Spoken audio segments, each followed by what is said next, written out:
اس وقت دھماکے سے روانہ ہوئی لاری۔ شاعر بتاتے ہیں کہ جب لاری مسافروں کی بھیڑ سے کھچا کھچ بھر گئی تو ایک دم جھٹکے کی آواز کے ساتھ، یعنی ایک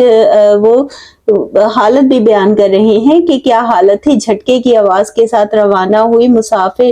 ایک دوسرے کے اوپر چڑھے ہوئے تھے اور ایک دوسرے سے دھکے لگ رہے تھے۔ بس میں مسافروں کا بے حد ہجوم تھا۔ شاعر اس شعر میں اس حالت راز کو بیان کر رہے ہیں اور بس کے انداز کی حالت جو مسافروں کے ہجوم سے بھری ہوئی تھی بیان کرتے ہوئے کہتے ہیں کہ سب مسافر بس میں جو سوار تھے وہ بس کے سٹارٹ ہونے کے وقت ایک انہیں جھٹکا لگا اور پھر وہ بس اپنی منزل کی طرف روانہ ہوئی اور لاری میں بہت زیادہ ہجوم تھا۔ شاعر اس نظم میں بس کی حالت کو طنز و مزاح میں بھرپور انداز میں بیان کرتے ہیں کہ بس کی حالت ایسی تھی کہ لگتا تھا کہ ابھی کوئی پرزہ ٹوٹ کر الگ ہو جائے گا اور مسافروں کا وزن گاڑی کو چلنے میں بہت زیادہ طاقت اور ہمت کی ضرورت تھی، کہ یعنی اس قدر مسافر تھے کہ بہت زیادہ طاقت اور اچھے انجن کی ضرورت تھی۔ ایسے لگتا تھا کہ جیسے بہت مشکل سے یہ بس سانس لے رہی ہے اور اس کے پرزوں سے آواز آ رہی تھی۔ شاعر اس شعر میں بس کی تصویر پیش کر رہے ہیں یا منظر بیان۔ اگلا شعر ہے اللہ رے لاری کی وہ اٹھلاتی ہوئی چال، میکے میں دلہن چلنے لگی جانب سسرال۔ شاعر طنزیہ انداز میں کہتے ہیں کہ اللہ رے بس کی حالت ایسی تھی، اس کی چال سے لگتا تھا جیسے کوئی نئی نویلی دلہن اپنے میکے سے سسرال آئی ہے۔ آہستہ آہستہ غرور سے چلتی ہوئی گاڑی کی رفتار ایسی تھی جیسے دلہن کے نخرے ہوں، جیسے دلہن کوئی نخرے سے چلتی ہو۔ شاعر مزاحیہ انداز میں لاری کی روانگی کا منظر بیان کر رہے ہیں اور طنز و مزاح کے ساتھ کہتے ہیں کہ جب سب مسافر اس پر سوار ہو گئے تو ایک جھٹکے کے ساتھ چلی، لیکن اس کی چال چلن بہت زیادہ ناز و ادا کے ساتھ تھا اور وہ آہستہ آہستہ چل رہی تھی۔ بس کی حالت کافی خراب تھی، اس قدر ناز کے ساتھ وہ قدم اٹھا رہی تھی، آگے بڑھ رہی تھی، گویا دلہن تیار ہو کر ناز و ادا کے ساتھ سسرال جا رہی ہو۔ اس شعر میں آپ طنز و مزاح آپ کا عروج پر ہے اور مزاحیہ انداز میں لاری کی حالت کو بیان کر رہے ہیں جس میں شگفتہ انداز ہے اور مزاحیہ انداز ہے، جس سے اس شعر میں بس کی رفتار کو نئی نویلی دلہن سے مثال دی گئی ہے، جیسے نئی نویلی دلہن آہستہ آہستہ چلتی ہے، اپنے میکے گھر سے سسرال میں آتی ہے اور اپنے ناز و نخرے دکھاتی ہے، اسی طرح بس کی بھی کچھ ایسی ہی حالت دکھائی دیتی تھی۔ چوتھا شعر ہے لاری کو گوارا ہی نہ تھی۔ شاعر طنزیہ انداز میں لاری کے سفر کی منظر نگاری کرتے ہوئے کہتے ہیں کہ لاری اپنے نخرے دکھانے والی تھی کہ جیسے منمانی اپنی کرنی ہو، اس نے کبھی تیز چلتی اور کبھی آہستہ آہستہ آگے اپنی منزل کی طرف بڑھتی۔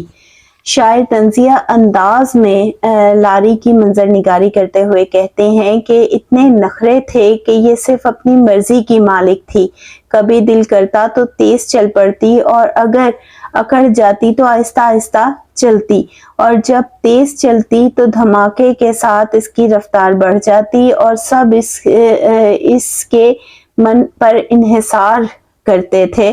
کہ وہ کس رفتار سے اپنی منزل کی طرف بڑھے گی۔ اس کے نخرے ایسے تھے کہ وہ جیسے اپنی مرضی کی مالک ہو۔ شاعر مزاحیہ انداز میں لاری کے اندر کی حالت بیان کر رہے ہیں، اس کے چلنے کی حالت کو بیان کر رہے ہیں۔ بات صرف اتنی ہے کہ لاری کی فطرت ہی ایسی تھی۔ دراصل شاعر طنزیہ انداز میں لاری کی حالت کو پیش کر رہے ہیں۔ رستے میں ہر افتاد مصیبت کا تھا امکان، لاری ہی پہ لکھا تھا کہ اللہ نگہبان۔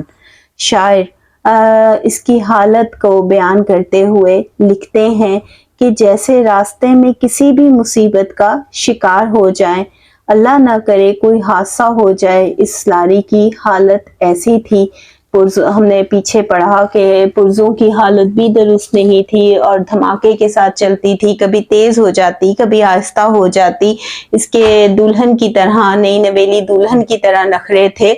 تو ایسی جو حالت کی سواری ہوتی ہے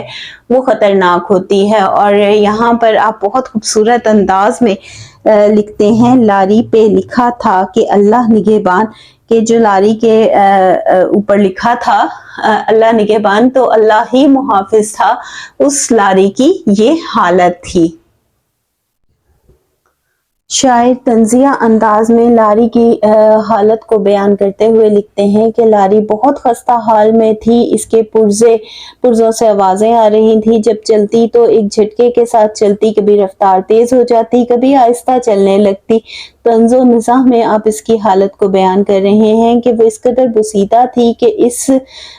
پہ کسی وقت بھی کوئی حادثہ ہو سکتا تھا، اس لیے خاص طور پر اس پر لکھا تھا کہ اللہ اس کی حفاظت کرے۔ شاعر اسے مزاحیہ انداز میں پیش کر رہے ہیں کہ اس میں سوار مسافروں کا اللہ ہی نگہبان تھا، بس کی صورتحال ایسی تھی، ہر وقت اس کو دیکھ کر دھچکا لگتا کہ کوئی حادثہ ہو سکتا ہے۔ اللہ خیر کرے، گھر ہمارے خیریت سے اللہ تعالیٰ پہنچا دے۔ اگلا شعر ہے، سیدھی عدم آباد کو جاتی تھی یہ لاری، مخلوق کو خالق سے ملاتی تھی یہ لاری۔ شاعر اس شعر میں کہتے ہیں کہ اس گاڑی کی حالت کو دیکھ کر ایسے لگتا تھا جیسے اس کی منزل اگلا جہان ہے اور مسافروں کو سیدھا اگلے جہان پہنچا دے گی، اور جیسے ہی سارے مسافر اللہ سے ملنے کے لیے جا رہے ہوں۔ شاعر طنز کرتے ہوئے لکھتے ہیں کہ اس میں سفر کرتے ہوئے ایسا محسوس ہوتا تھا کہ منزل اگلا جہان ہے اور یہاں ہم خدا سے ملنے جا رہے ہیں، یہ لاری ہمیں وہاں لے جا کر دم لے گی۔ یعنی مراد یہ ہے کہ بس کی زبوں حالی میں سفر بے حد خطرناک اور مشکل تھا، ہر وقت خطرہ رہتا کہ کوئی بھی حادثہ پیش آ سکتا ہے، اور ہر لمحہ مسافروں کو پریشانی رہتی کہ کوئی پرزہ ٹوٹ نہ جائے۔ ادھر مسافروں کی جان خطرے میں پڑی ہوئی تھی، ادھر آپ شگفتہ انداز میں اس نظم کو پیش کرتے ہیں اور مزاحیہ انداز میں جو خطرات تھے اس کا بیان کرتے ہیں کہ کس طرح سے ایک بسیدہ لاری نہ صرف مسافروں کی جان کو خطرے میں ڈالی ہوئی تھی بلکہ وہ کبھی آہستہ چلتی، کبھی تیز ہو جاتی، ایک جھٹکے کے ساتھ فضا کو بھی اپنی تیز آواز سے آلودہ کر رہی تھی، اور اس میں حد سے زیادہ مسافر سوار تھے۔ یہ تمام حالات جو آپ کو اس سفر میں پیش آئے، آپ اس کی بہت خوبصورت انداز میں منظر کشی کر رہے ہیں۔